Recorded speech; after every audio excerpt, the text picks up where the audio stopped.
anak-anak. Ketemu lagi dengan Ibu Elizabeth di tema 1, subtema 2, pembelajaran 2. Tetap semangat dalam belajar dan jangan lupa berdoa sebelum belajar ya. Ini ada 3 muatan mata pelajaran yang akan kita pelajari. Ada IPA, Bahasa Indonesia, dan SBDP. Ayo anak-anak ke slide berikut. Ayo anak-anak, kita mengamati gambar pada tampilan ini. Pada gambar ini ada 3 anak yang sedang bermain bola kaki. Ayo yang laki-laki, siapa yang suka bermain bola kaki? Pasti semua anak laki-laki khususnya menyukai permainan bola kaki. Nah, ketika anak-anak bermain bola kaki, semua organ gerak pada tubuh anak-anak akan aktif. Nah, pada permainan bola kaki, apakah anak-anak berjalan? Apakah ada proses berlari? Apakah ada proses menendang? Dan apakah ada melempar? Nah, dari 4 kegiatan pada saat anak-anak bermain bola kaki ada berjalan, berlari, menendang, dan melempar adalah kegiatan-kegiatan yang menggerakkan organ gerak pada tubuh anak-anak semua. Oleh karena itu, ketika bergerak dengan cara berjalan, berlari, menendang, dan melempar, itu kegiatan yang sangat bagus untuk mengaktifkan organ gerak. Nah, pembelajaran sebelumnya kita sudah belajar tentang organ gerak aktif serta organ gerak pasif. Adakah yang masih ingat yang masuk dalam organ gerak pasif? Ya, pasti semuanya masih ingat kan anak-anak? Kita lihat lagi ya ke slide berikutnya. Ayo anak-anak, kita mengamati ya, ketika kita bermain bola kaki atau melihat orang yang sedang bermain bola kaki, organ gerak mereka akan aktif. Nah, kita lihat saja seperti ini. Ini adalah contoh organ gerak. Ada yang aktif, ada yang pasif. Yang pasif adalah tulang. Kita bisa lihat ya pada gambar ini.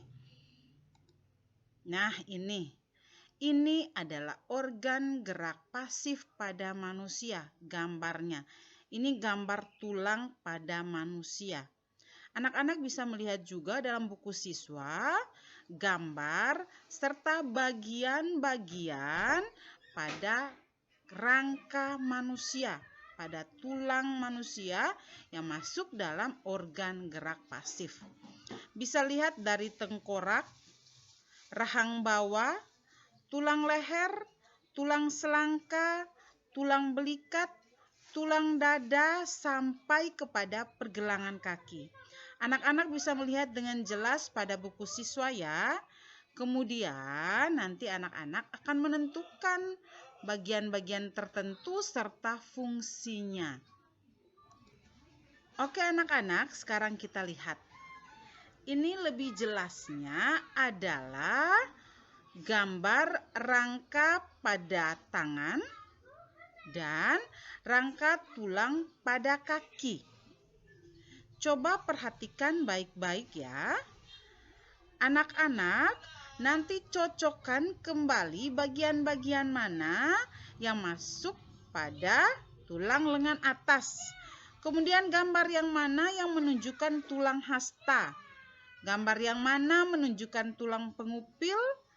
Gambar yang mana menunjukkan tulang pergelangan tangan. Dan gambar yang mana masuk ke dalam tulang telapak tangan. Begitupun juga pada tulang kakinya.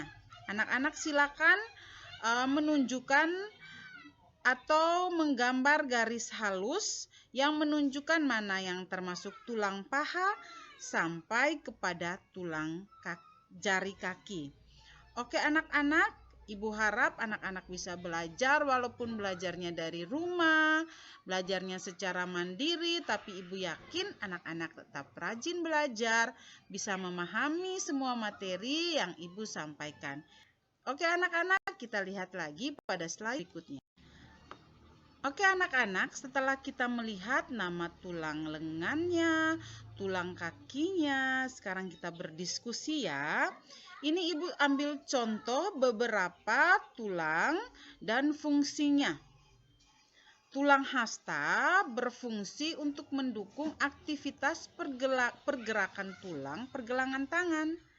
Tulang atas fungsinya membuat gerakan menjadi lebih bebas.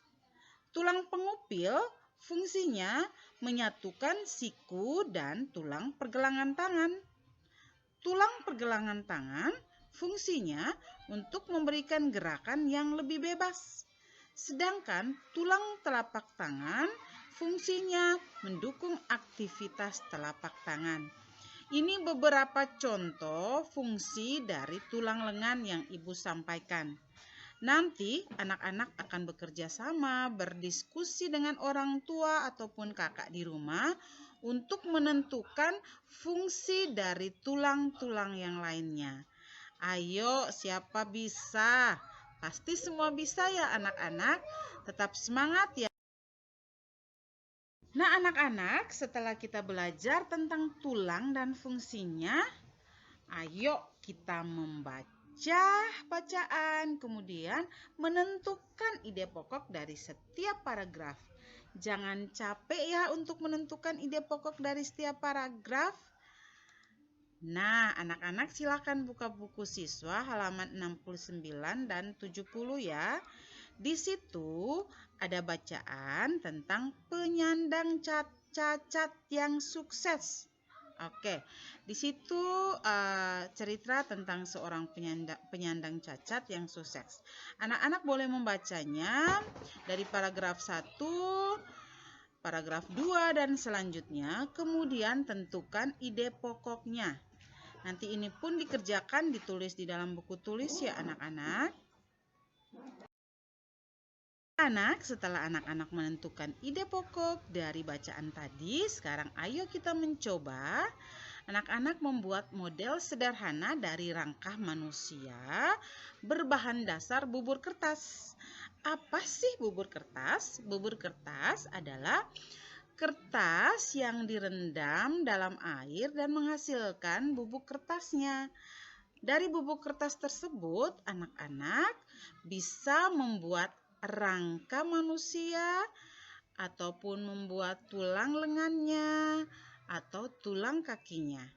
Oke anak-anak, untuk petunjuk tentang membuat model sederhana, anak-anak bisa melihatnya di dalam buku siswa halaman 66 sampai 67 ya.